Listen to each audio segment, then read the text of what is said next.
ini agak darurat memang. Tadi yang siang saya nggak bisa karena masih dalam perjalanan ya, kerja. Dan ini nanti malam ini habis ini saya juga ke Jakarta. Jadi dalam perjalanan maka saya ajukan. Padat Dan ya Pak, kita hanya mungkin padat poin. jadwalnya. Kita kita masih ada 3 pertemuan lagi nanti. Tapi insya Allah itu nggak sampai udah selesai. Dan ini kemarin kan kita sudah sampai land clearing pembebasan tanah ya. Betul, betul, Pak. Halo, kemarin udah sampai ke pembebasan tanah ya. Iya, Pak. Mas Yogananda, monitoring? Iya, Pak. Land clearing Ya, pembebasan jadi tanah. ya mungkin dari sebelum saya lanjut ada teman-teman yang menanyakan lagi tentang pembebasan tanah dan land clearing.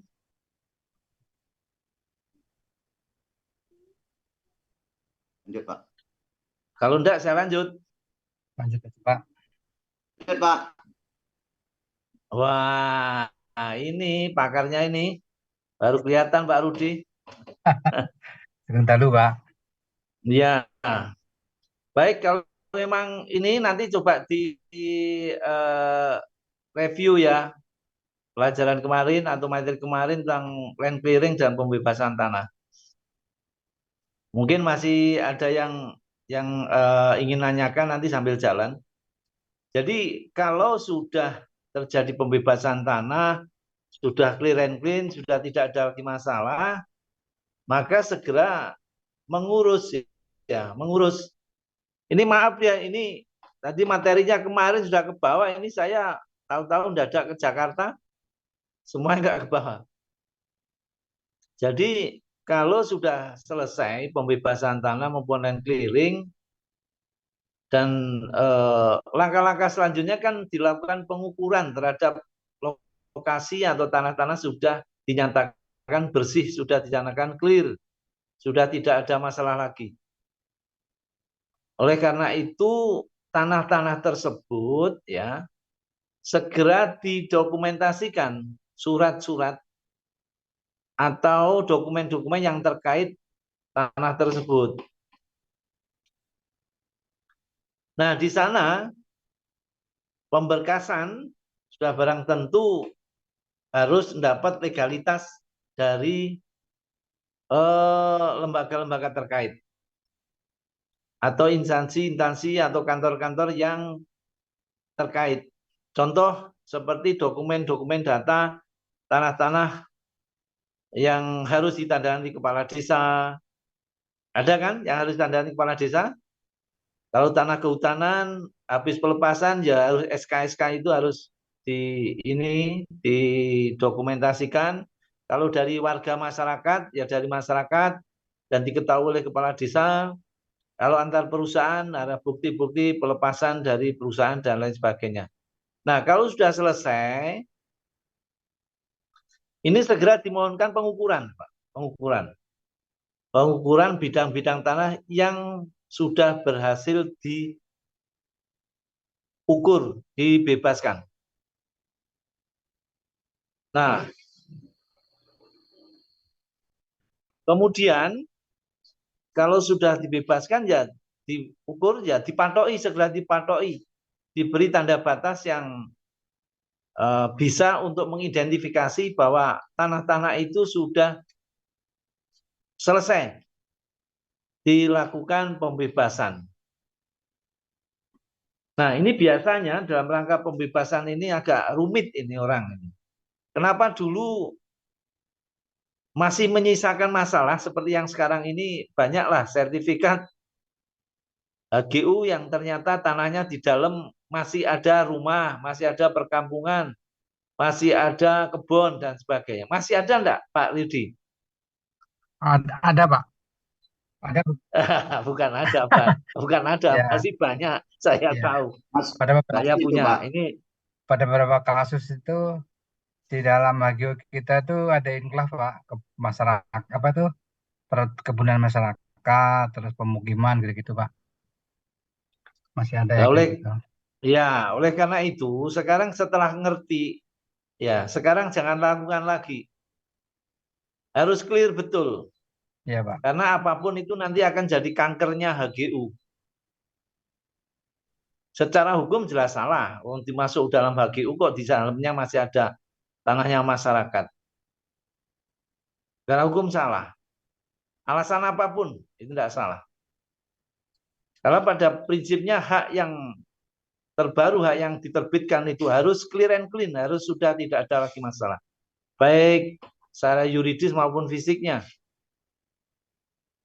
Oleh karena itu ya sudah, yang lama-lama sudah kita sambil jalan kita ini nanti kita perbaiki, syukur-syukur sambil jalan sambil kita selesaikan. Kalau memungkinkan. Tapi masyarakat biasanya sama pegang HGU juga sudah sulit karena HGU-nya sudah sekolah ke BRI mungkin ya, ke bank lain. Nah, itu. Jadi susahnya itu. Itu kasihan kalau ada wan prestasi. Nah, itu kasihan nanti rakyat. Iya Pak. Jadi yang kita Oleh lakukan karena ini sekarang ya ini Pak. terutama Pak Rudi.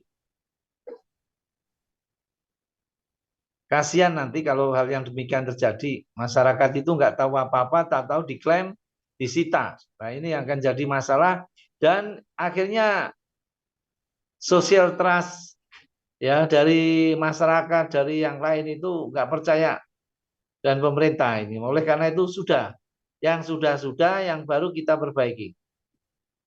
Oleh karena itu ketika lakukan pengukuran dalam rangka permohonan hak, benar-benar dipastikan batasnya, surat-suratnya sudah clear. Sampai di sini siapa yang mau nanyakan tentang masalah proses pengukuran dan clear and clean-nya lokasi itu? Silakan. Ya Kalau yang mau tanya. saya tanya untuk diskusi lah nih Pak ya, Pak Hendro. Selamat malam Pak. Pak Hendro. Ya, Oke, jadi gini Pak. ya, tapi mohon yang lain dengerin Ya, ya. ini saya rasa masalahnya mungkin kurang lebih sama lah yang kita jumpai. Jadi eh, setelah kita ketemu masalah yang tadi Pak, area LGU yang tidak utilisasinya nggak bisa full, mungkin ya di bawah 60% lah. Kita ada satu dua PT lah Pak yang kayak gitu. Jadi kira-kira kalau dari pemerintah gimana Pak solusinya? Apakah mungkin ada revisi HGU? Kalau dari kita sekarang ada program Pak pemenuhan HGU, artinya kita masih berusaha lagi, artinya yang sekarang belum masih dikuasai masyarakat itu kita coba lagi Pak untuk melakukan pembebasan, walaupun memang nilainya mungkin sudah tinggi lah Pak, sudah sampai 15 juta per hektar, 20. Tapi kalau kita hitung masuk dengan cost fatality kita secara bisnis tidak merugikan kita ambil. Kalau dulu kan masih murah Pak waktu waktu pertama kita buka. Jadi sekarang setelah sekian tahun kan pasti ada peningkatan harganya Pak. Jadi artinya kalau dari perusahaan ada upaya seperti itu Pak. Artinya kita berusaha untuk ya mengusahakan lah hal-hal yang mungkin belum bisa kita kuasai. Kalau kali ini pertanyaan saya pribadi Pak, bukan pertanyaan perusahaan ya Pak. Itu pertanyaan saya pribadi. Saya nggak mewakili institusi saya. Kira-kira ada peluang nggak Pak dilakukan revisi lagi itu artinya area yang memang benar-benar nggak bisa kita kuasai, yang diinfras masyarakat berupa pemukiman, mungkin perladangan itu dikeluarkan gitu Pak. Oke. Kecuali kalau memang nggak bisa, kalau memang nggak dikuasai sama sekali karena kita nggak mau mengusahakan itu kan beda Pak ya. Cuma ini karena memang ada kepentingan sosial di situ gitu Pak. Itu aja sih Pak. Ya, terima kasih Pak. Ya, sesuatu yang nggak aneh dan sesuatu yang sudah umum gitu. Namun bagi saya tidak boleh masalah-masalah itu terjadi. Walaupun perusahaan-perusahaan itu mengatakan sudah pada umumnya kasusnya seperti itu. Tapi saya lagi konsep ya clear and clean dalam rangka pemberian hak atas tanah itu harus dilakukan dan itu tidak boleh seperti yang sekarang ini. Nah, terkait yang sudah terjadi, ya apa boleh buat? Sambil jalan sambil menyelesaikan. Ada trik-trik atau ada metode-metode yang bisa ya mengupayakan itu bisa clear. Kalau nggak ada provokasi. Gimana maksudnya nih Pak? Provokasi. Provokasinya tuh malah provokasinya itu malah lebih parah, Pak. Ini yang sudah saya lakukan kemarin yang di Palembang, di Sumatera Selatan. Tanahnya masyarakat hanya 10 hektar gitu. Karena dalam provokasi malah berkembang sampai ratusan hektar. Nah, artinya bukan masalah malah mencari solusi, tapi malah menambah masalah. Ya. Karena juga ada sisi lain, kelemahan perusahaan itu nggak dikerjakan, Pak. Nggak dikerjakan, nggak diawasi, nggak dipelihara, nggak dikelola dengan baik. Nah, masyarakat merasa bahwa itu seolah-olah itu tanah itu mubazir, tidak diapa-apakan. Ini juga kesalahan. Oleh karena itu, semuanya harus proaktif. Kalau mengatakan tanah perusahaan dan memang diupayakan untuk penanaman dan sebagainya, ya lakukan. Kan Ya, kebanyakan dibiarkan toh, Pak. enggak, Pak. Ya ini saya cerita ya, Pak, diskusi ya. Kalau yang di ada satu PT di tempat kami itu nggak dikerjakan karena memang itu area masyarakat, Pak, ladang masyarakat, ada pemukiman, ada kebun karet gitu. Terus ada juga gini, Pak, ada yang area HCV, area konservasi yang memang tidak bisa dibuka, Pak. Secara ini nggak bisa dikerjakan ya. Menurut menurut kajian daripada tim konsultan itu, ini area HCV atau area HCS, hack carbon stock dan seterusnya yang memang itu nggak bisa kita usahakan gitu, Pak. Kalau yang terlantar yang Tapi karena nggak HZV, dikerjakan sih, ya Pak. walaupun itu HZV apa, itu sebetulnya perusahaan itu punya kewajiban, Pak. Untuk lindung, untuk rasanya. Pasti Iya, ada upaya-upaya bagaimana mewujudkan HZV itu sesuai fungsinya. Jadi nggak dibiarkan begitu saja. Artinya ada sentuhan tangan ke sana, sentuhan perusahaan ke sana untuk mengelola itu. Jadi masyarakat itu tahu walaupun HZV, tapi itu masih dalam penguasaannya perusahaan karena memang alokasinya kelola. atau Ya, Pak. desainnya, perencanaan itu untuk HZV, untuk kepentingan konservasi dan lain sebagainya. Nah, ketika ini nggak disentuh, nggak dikelola, nggak diperhatikan oleh perusahaan, ya dianggap masyarakat sendiri juga, nah ini nggak diperhatikan. Kalau Bapak cerita bisa, karena Bapak tahu tentang HCV itu apa. Dalam satu perkebunan tuh harus ada apa, tahu. Tapi masyarakat kan nggak ngerti. Kalau udah kosong dianggap aja itu nggak dikerjakan, ditelantarkan, kan begitu. Tapi kalau kita paham, oh sebelum meneliti lapangan kita lihat dulu desainnya. Oh, ternyata untuk HCV sekian ribu hektar, konservasi sekian, untuk penampungan ini sekian, untuk sawit sekian, emplasmen sekian, tahu kalau kita. Tapi bagi mereka nggak digarap, ya dianggap itu. Iya, nggak dikerjakan. Nah, oleh karena itu, ajak warga masyarakat di sana untuk menekan, Pak, di sini nanti untuk HCV ini. Libatkan dia sebagai pekerja, ya kan?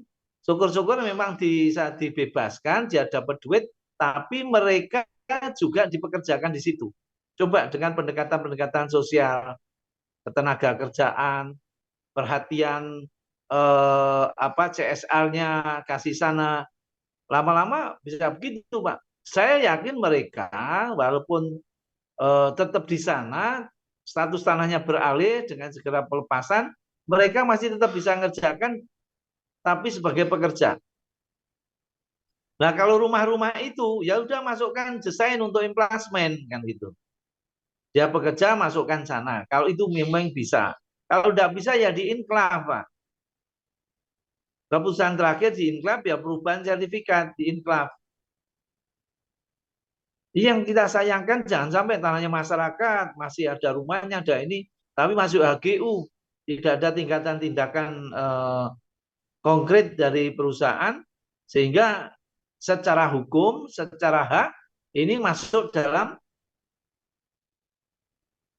tanah HGU perusahaan, kan kasihan. Coba Ya, Bapak kalau rumahnya di situ ya nggak ya, bisa mereka pun melakukan akan apa. mereka nggak bisa meningkatkan ini, Pak, hak atas tanahnya, Pak. Nah iya, oleh karena itu kan kasihan, kan Ya, tersandra. ya Ini paling kita, siapa yang salah, nggak usah nyari yang salah. Nanti yang salah urusannya sana, ini udah keterlanjuran. ya Pak. Ya, Ya, Pak. Keterlanjuran kita carikan solusi. Ada tingkatan-tingkatan konkret, tindakan hukum, tindakan fisik. Kalau tindakan fisik ya itu dilakukan kegiatan pengelolaan sesuai dengan rencana desainnya. Dulu untuk apa, dulu untuk apa. Nah, perkenalkan juga desain dari Bapak dalam rangka pengelolaan tanah HGU. Oh, itu untuk ini, untuk ini, untuk ini. Nah, silakan. Saya yakin banyak yang HCV itu nggak dikerjain apa-apa, ya cuma di status saja. Saya udah belusukan masuk HGU sana sini. Saya juga kemarin juga mau kita bicara dengan Persatuan Pengelola Sawit apa Pasi Indonesia, sawit Indonesia. Nah, katanya itu nanti akan selesaikan. Mungkin ada yang lain? Masa Pak Rudi aja yang perlu tahu? Apa yang lain sudah tahu apa gimana? Mana ini yang lain? Katanya udah ada 6 orang tadi.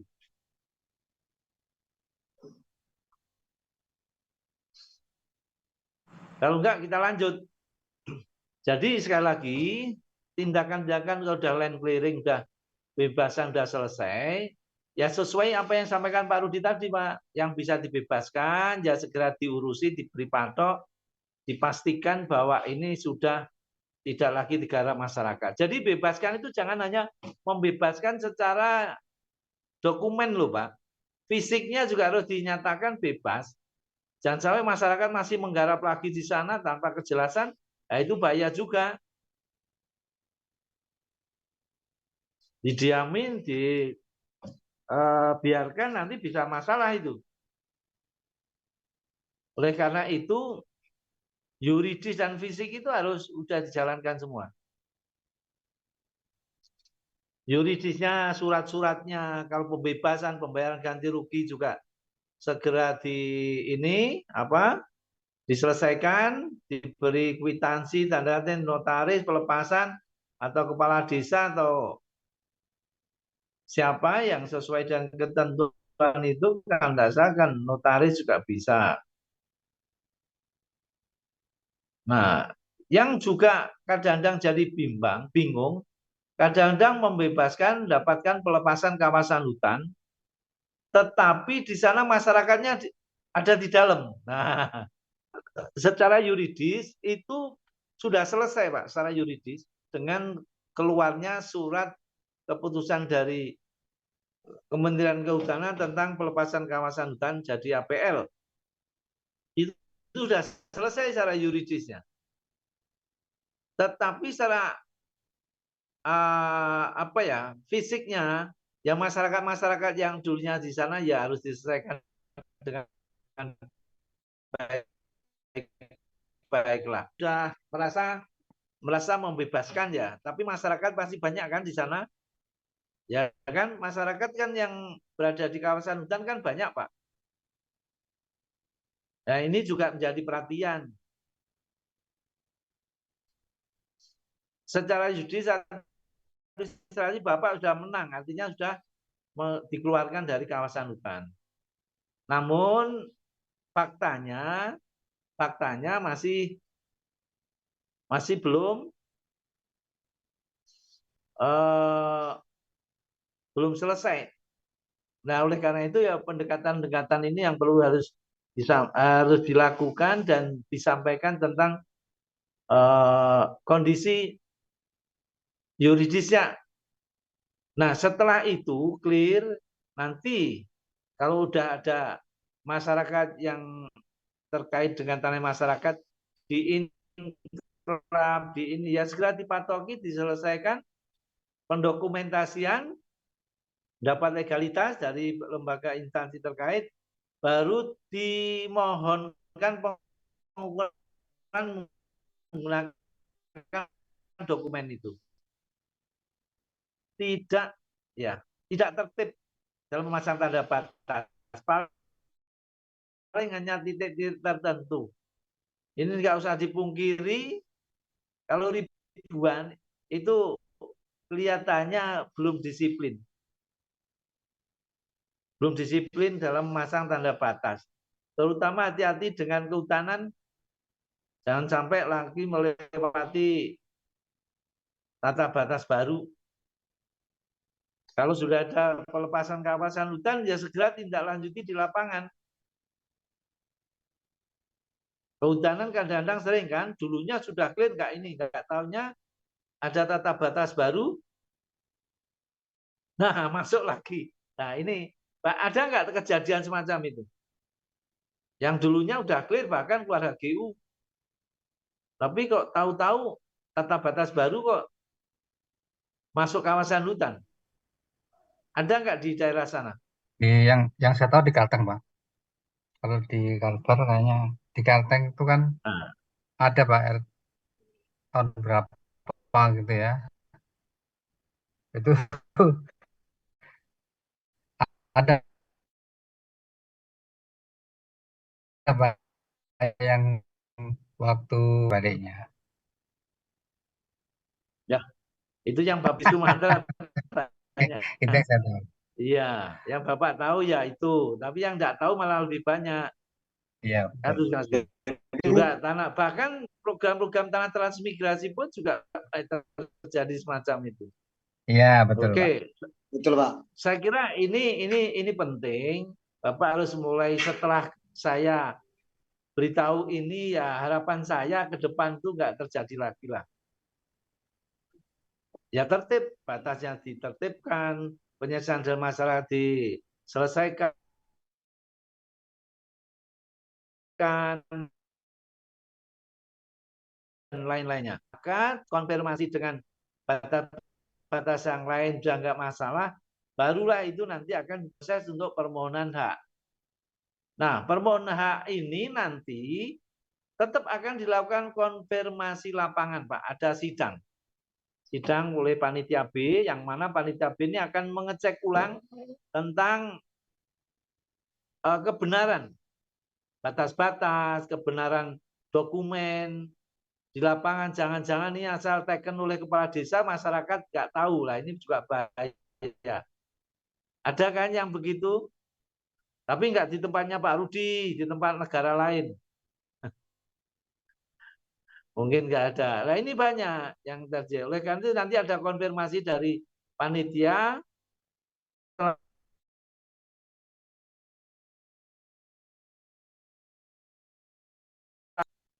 Ya sudah, nanti kita proses untuk lakukan permohonan hak.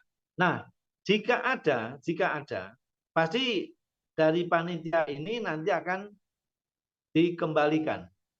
Nah, panitia itu dominannya adalah di BPN. Ya, di BPN, panitia oleh provinsi, dan ini ada para kepala bidang ditambah oleh kepala desa dan mungkin kehutanan. Kalau dekat kehutanan, nanti kehutanan. Nah, sekali lagi, apabila itu masih terjadi masalah, ada protes, bahkan juga rasa, pasti akan dihentikan proses itu. Dan dikembalikan perusahaan untuk diselesaikan. Nanti yang clear kita proses, yang nggak clear kita kembalikan. Bahkan kita split bisa aja. Pengajuannya ada 3.000 hektar, yang belum clear ada 1.000, mungkin yang kesepakatan 4.000 kita proses, enggak masalah. Jadi nanti bisa terbit beberapa sertifikat. Sampai di sini ada yang mau tanya? Ada Pak, Yang ada lain Pak. kok adem-adem aja ini. Ada Pak, mau bertanya. Ya, ya silakan Mas Tawaran. Ini Pak, mau diskusi saja. Kadang-kadang kan masyarakat kita ini atau desa di sekitar kita ini kan sudah pintar-pintar Pak, rata-rata semua. Udah pintar-pintar. Kalau kita mau mengurus izin itu kan, izin MPP itu kan nggak cepat Pak, butuh waktu kadang setahun. Contoh kita mau buka lahan 1.000 hektar, bisa jadi untuk tahun depan baru bisa bukanya. Jadi masyarakat kita ini sudah tahu Pak ini, oh ini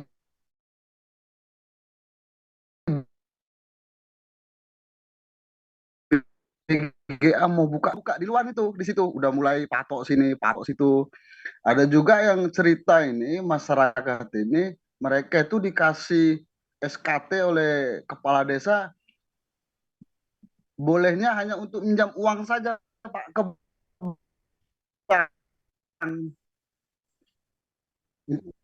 perjualbelikan nggak bisa kayak gitulah itu Pak terjadi sekarang karena memang izin ini kan nggak cepat gitu Pak, pasti butuh waktu lama ngurus izinnya Pak. Oke, makasih Mas. Saya juga bersyukur lah kalau dengar masyarakat sekarang pintar-pintar itu, saya juga bersyukur. Artinya berarti jenengan mampu mendidik masyarakat jadi pintar gara-gara gitu. Dia sendiri juga jangan sampai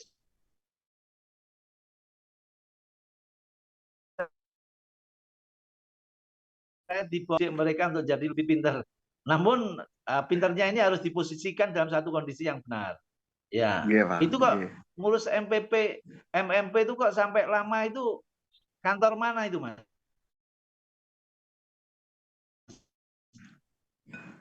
Ya kita pernah ngurusnya agak lama di sini. Pak Marwan, kantor di mana itu? BGS.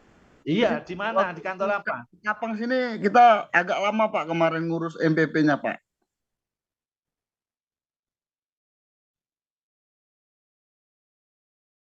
Ya, Bapak juga harus bisa ngitung matematika. Kira-kira Bapak nanti ketika ngurus itu bisa clear semua nggak? Bisa diizinkan semua nggak? Pasti tahu lah. Apa hanya bentuknya itu hanya pengen dapat legalitas saja, atau memang ada pertimbangan-pertimbangan fisik di lapangan? Fisik di lapangan tetap dipertimbangkan Pak. Karena memang kan udah kita izin itu kan pasti untuk keseluruhan yang kita urus gitu Pak. Nah, contohnya gini, umpamanya Bapak ngajukan 1000 hektar. Itu harapan untuk bisa diselesaikan itu berapa persen? 100% atau gimana? Rata-rata yang sudah dilakukan itu. Ada nggak yang ditolak? Kalau ditolak sih nggak ada Pak, tapi contoh nih harapan kita pasti ya 1000 yang kita urus izinnya 1000 lah yang bisa kita tanam. Tapi rata-rata dari 1000 itu kita anggaplah jadi 800 hektar yang 80% bisa kita tanam Pak. Yang 20% ini itulah yang banyak yang sudah digarap oleh masyarakat yang sekitar kita gitu. Ya sudah, kalau memang begitu ya kita ngajukannya jangan 1000 hektar. Kalau punya harapan 1000 hektar, 20%-nya masyarakat ya kita ngajukan 1500 hektar kan begitu. Nah, cara-cara mungkin yang bisa dilakukan adalah kerjakan aja dulu. Kalau memang begitu, kuasai garap ini masyarakat ya, saya kira kepala desa juga akan berbeda lah dalam memberikan suatu SKT itu. Yang kedua, ya bagaimana dengan pendekatan-pendekatan dengan desa, dengan masyarakat. Saya kira kalau desa sudah didekati dengan baik, dilakukan komunikasi dengan baik, saya kira juga mereka juga paham lah apa yang harus dia lakukan. Mungkin nggak diajak ngopi, mungkin ke angkringan gitulah, cobalah di situ. Nah, karena soal itu hanya soal pendekatan, Mas. Percaya aja, Mas Sirgar. Coba aja jangan di mana aja. Sepanjang kamu kita melakukan pendekatan-pendekatan dengan intinya kita ya mencari hati pada mereka. Nggak usah harus di Sumatera, nggak usah di Kalimantan, di mana aja itu semua sama. Sepanjang ada komunikasi, ada pembicaraan, ada pendekatan, saya kira juga akhirnya paham juga. Nah, cuman pendekatannya ada yang memang memaksa ini menakut-nakuti lah. Lakukan aja dulu sekarang pendekatan. Saya kira itu nggak masalah.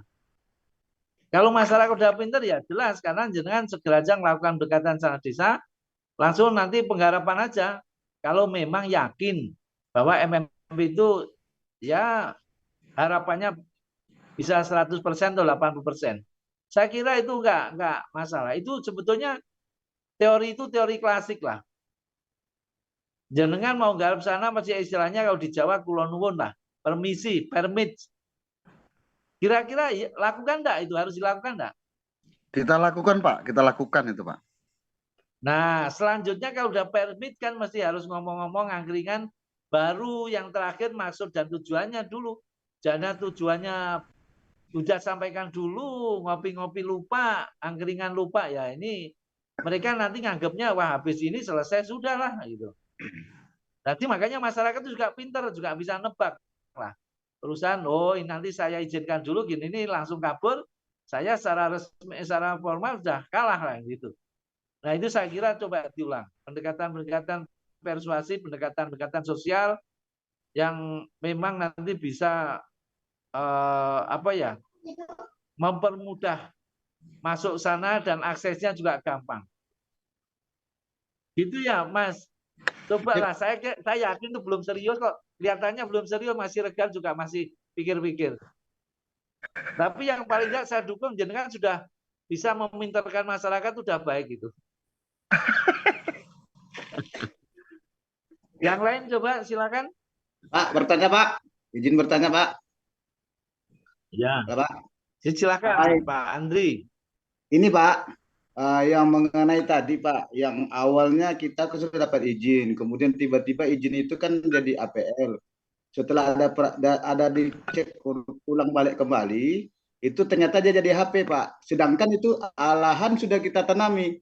Jadi solusinya gimana Pak? Apakah kita tanaman sayur tadi yang sudah kita tanam kita cabut, kita hutankan kembali, atau bagaimana Pak? Nah, Bapak izinnya ini dipertanyakan dulu. Izinnya itu izin dari siapa? Ada SK-nya pelepasan dari kawasan hutan belum? Kalau itu ada Pak izin dari Pak, dari Bupati Pak. Ada usaha untuk kita minta pelepasan Pak. Pak, izin Bupati itu kan izin hanya untuk lokasi Pak. Tapi tentang lokasi itu tanahnya siapa itu harus pakai mekanisme namanya pembebasan tanah. Kalau kawasan hutan juga harus ada pelepasan kawasan hutan. Kalau tanah masyarakat harus ada pembebasan dari masyarakat. Nah, kalau tanah perusahaan harus pelepasan dari kawasan hutanan, perusahaan dan lain sebagainya. Begitu Pak. Jadi izin itu jangan jadi segalanya. Izin itu hanya menunjukkan lokasi ini akan dilakukan untuk perkebunan. Nah, tentang penyelesaian selanjutnya, ya kita harus menggunakan mekanisme sesuai dengan ketentuan. Nah, kalau tanahnya Bapak, tahu-tahu dari Bupati memang, oh ternyata lokasi sana tata ruangnya untuk perkebunan boleh. Tapi penyelesaian lebih lanjut, kan mesti orangnya akan menghubungi Bapak. Oh ini tanahnya Pak Andri ini 50 hektar. Nah kira-kira Bapak langsung nggak diizini nggak permis ke Bapak, kira-kira mau nggak Bapak? Enggak sih Pak. Gimana Pak? Tapi Pak yang kasus ini Pak, yang kasus ini kan Pak, itu kalau di lapangannya kita lihat kemarin itu mereka adalah peladangan masyarakat Pak. Makanya kan ada pembebasan Pak, dia kan merasakan ini punya SKT, jadi kita pembebasan dengan ganti rugi lahan Pak. Nah, jadi setelah itu kan kita udah jelas nih Pak SKT. Kalau dulu kan kita SKT itu udahlah ini tanah masyarakat, desa pun sudah oke, kita tanam. Terakhir kita mau mengangkat lagi ke HGU. Disitulah Pak di panitia B-nya itu, oh ini termasuk dari apa? Termasuk HP kan gitu Pak. Jadi kayak kita udah terlanjur tanam Pak gitu loh Pak, seperti itu. Ya, Bapak kan harus ingat, masyarakat itu tadi saya katakan Mas Siregar, itu sudah dikatakan pinter-pinter. Nah, Bapak kan juga tahu masyarakat pun dalam peladangan itu belum tentu tanah dari tanah negara, itu tanah kawasan hutan juga biasa. Makanya itulah yang perlu konfirmasi dengan kehutanan dulu Pak. Apapun kehutanan, kalau Bapak sudah agak semacam curiga di sana, lebih bagus konfirmasi kehutanan. Kalau dari kehutanan tidak konfirmasi di luar kawasan hutan, lah baru Bapak ke sana. Makanya jadi langkah-langkah hukum. Kalau udah terlanjur begini, tindakannya gimana Pak? Kalau udah terlanjur begini Pak. Nah, kalau sekarang ini yang ngajukan permohonan ke kehutanan untuk melakukan pelepasan karena adanya begini. Dan sekarang kondisinya udah begini. Itu sekarang HGU-nya udah keluar belum? Kalau HGU-nya sudah keluar Pak, tapi solusi kemarin dari itu di daerah Darmek itu Pak, di daerah Sambas itu Pak. Darmek Sambas itu kalau nggak salah HGU-nya sudah keluar. Terakhir tanah yang tersebut tadi di APL-kan terhadap berdasarkan apa Pak, SKT gitulah Pak, perorangan dianggap di luar pemilikan pribadi Pak, seperti itu dibuat Pak. Oke, itu akan kita jadikan klinik itu nanti. Jadi kan yang demikian, sekali lagi tetap kita ungkap dulu dokumen-dokumennya. Keseluruhan nanti kita lihat, kita cocokkan, kita validasi dulu bagaimana. Kita tidak bisa secara ini. Tapi yang jelas itu mekanismenya Pak. Kalau sudah kawasan hutan menetapkan ini nanti harus tetap kita koordinasi kehutanan. Harus ada pelepasan kawasan hutan. Nah, penyelesaiannya gimana? Yaitu tadi Pak, rapat bersama. Karena apapun ketetapan kawasan hutan, mungkin kita pada saat itu salah menginformasikan di BPN ya mungkin begitu. Oh, seolah itu tanahnya masyarakat lah. Itu yang siapa yang membuat informasi kalau itu tanah masyarakat? Kan sebelumnya belum dicek lagi dengan kawasan hutan kan? Itu banyak Pak permasalahan-permasalahan semacam itu. Saya kira itu Tapi Pak yang ya, apa, jadi Pak? daripada kawasan hutan. Satu lagi Pak, tapi yang ada juga yang ditanam di hutan lindung Pak, itu memang dicabut Pak. Ada juga yang terlanjur tanam di hutan lindung dicabut Pak, diganti. Apalagi kalau sudah di kawasan taman lindung ya wajib Pak, karena itu tidak boleh dibudidayakan. Apalagi untuk kegiatan penanaman sawit, yang boleh itu ada yang untuk produksi. Produksi terbatas pun juga nanti akan dinilai dulu, akan merusak lingkungan enggak kan. Jadi Gitu kan, artinya karena hutan pengajuan ke Menteri Lingkungan lah Pak ya, Menteri Lingkungan itu Pak ya. KLH, Kementerian Lingkungan KLH Hidup Pak ya. dan Kehutanan, Ya, ya Pak. KLHK. Ya, Pak. Ya, Ya Pak. ya nanti Berarti kalau udah minta ada izin tolong dari ya, Menteri itu udah aman. ke BPN, Bapak di Kalimantan mana? Itu tempat saya lama Pak. Saya dari tempat baru Pak, sama dengan Pak Rudi pada gabung. Oke. Kasusnya lama dulu Pak, di tempat saya Ya, lama Pak. ya sudah, ini untuk pembelajaran aja. Ya Pak. Ya, Oke Pak. oke, yang Terima lain kasih, Pak. mana? Yang lain? Kalau enggak saya lanjut. Jadi kalau sudah clear and clean ini, maka jolalah permohonan hak. Permohonan hak nanti ada tahapannya. Nah, nanti ada, kalau udah ribuan ke atas ini nanti Kementerian ATR yang mengeluarkan SK. Nah, kalau semua dokumen sudah clear, lapangan clear, ya, makanya itu baru diproses untuk permohonan hak.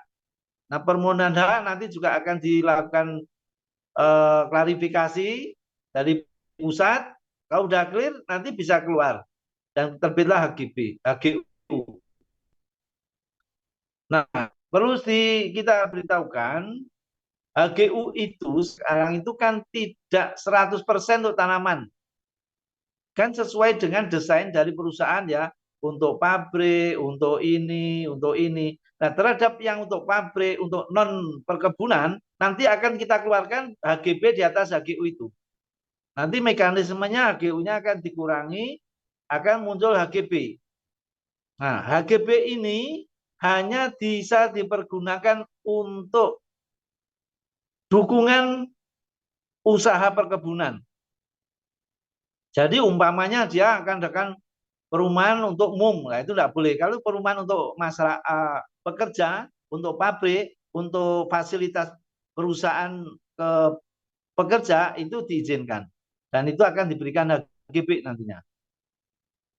Yang di luar itu tetap digunakan sesuai dengan rencana desainnya. Makanya kalau menyusun rencana, Bapak kalau seandainya mengajukan hak, ya didesain mana yang HCV untuk perkebunan, untuk HGU, apa untuk perumahannya, untuk pabriknya, dan lain sebagainya. Setelah dikoreksi, dibicarakan di perusahaan, baru itu dipergunakan untuk permohonan hak guna usaha. Nah, sudah barang tentu kalau mekanisme atau prosesnya seperti ini, ya nggak ada lagi masalah-masalah seperti yang disampaikan tadi. Asal proses ini dilakukan dengan proses yang benar, dokumentasi yang benar, ya saya kira nanti nggak akan muncul itu. Ya itu dulu masih banyak sih yang ya ciluba, ya masih umpet-umpetan ya ngomongnya udah clear ya faktanya ini. juga kelemahan dari panitia tidak ke lapangan karena ya mungkin terlalu luas ya, ribuan hektar. Nah, itu mungkin juga. Oke, sampai ini siapa yang mau tanya? Ada yang lain kok, diem aja. Baru 3 orang ya saya lihat ini. Mana ini?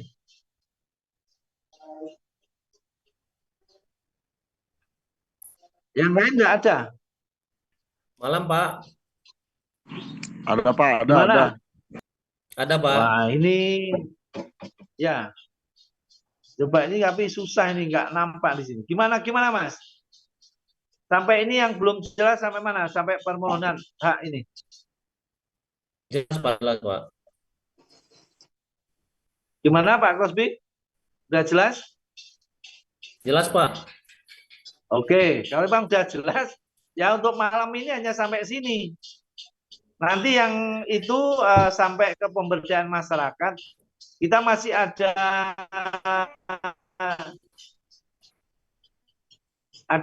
tiga materi, yaitu pengelolaan, pemberdayaan masyarakat, dan penyelesaian sengketa. Tapi semua ini udah dicicil ya, tapi tetap kita sampaikan. Ini saya juga masih mau perjalanan ke Jakarta. Saya mohon maaf ini kalau sudah nggak tutup. Saya mohon maaf, saya akan mau ke Jakarta malam ini. Ada tugas dadak. Masih ada yang ini? Ya, masih yang belum jelas? Gimana jelas, Mas Pak. Andri? Jelas Pak, jelas. Apa perlu saya ke Kalimantan? Perlu ke Kalimantan? Nggak perlu Pak, udah Pak. perlu Pak. Udah diurus. Nanti, Pak. Udah diurus tuh Pak. Kalau udah Ya, lulus masyarakat. nanti, kalau udah lulus kami yang ke sana, Pak. Oke, kalau Iya, Pak. begitu sampaikan salam teman-teman yang nggak sempat ini, nanti kita ini. Nanti dari hasil pembelajaran mulai A sampai Z nanti akan kita rangkum. Kita belajar, nanti akan kita kembalikan ke panjenengan semua. Oke, saya kira itu. Saya kira mohon maaf. Pak Septian, saya mohon maaf. Saya akhiri. Assalamualaikum warahmatullahi wabarakatuh. Selamat malam.